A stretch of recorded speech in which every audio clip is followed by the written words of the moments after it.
Get what I've done here. And what I did is I took just some press board, and then I bandsawed it out to get me a raised section. Then I took another thing and make that as a mandrel. I've used my lines to line them all up so I know where everything's at. Then what I'm going to do is I'm going to figure out where I need it to be in that area. Then I'm going to mark the panel itself, and it's going to drift, and it's going to be different when it finally is heated and formed. But that's where I'm going to be. So I know that that's where I want my plantain to be. Here's my mandrel. I'm going to stick it directly underneath and line it all up so I got my north correct.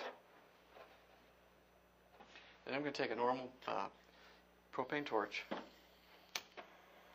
and I'm going to heat up the plastic. It scares everybody at first. They think something's going to go wrong. It's all going to be terrible, but really, there's nothing that's really going to be totally fatal. A lot of times, if it catches fire, I'll just... that was great.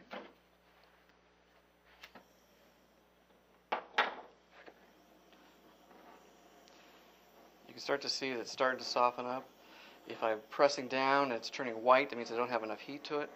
Mostly just getting the heat evenly distributed all the way around where my wooden mandrel is. If it catches fire, you can just blow it out separate. I usually keep a rag beside me just in case. But that's not going to cause any problems because anything that caught fire is going to be covered by the fabric layer.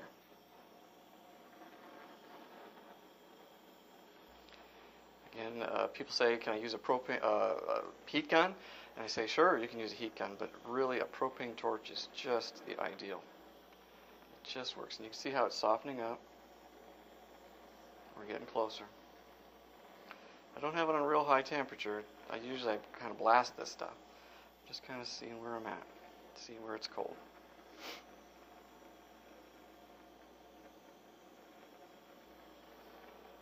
Again, we're looking for even heat.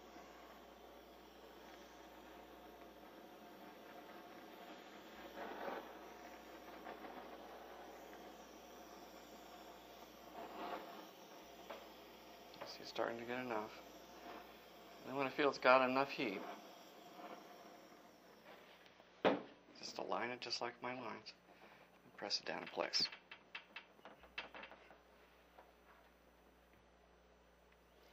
Now if I wanted a little more bevel, I could have sanded it with some sandpaper and beveled the edge. A lot of variations. What's nice about this is if it's a little rough, because generally when you're heating it up, it's going to go in every direction but where you want it to go.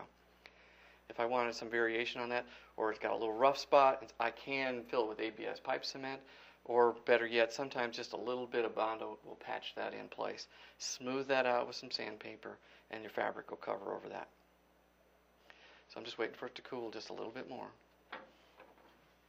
And there, popped out. Now it'll retain that shape and I don't have to worry about it.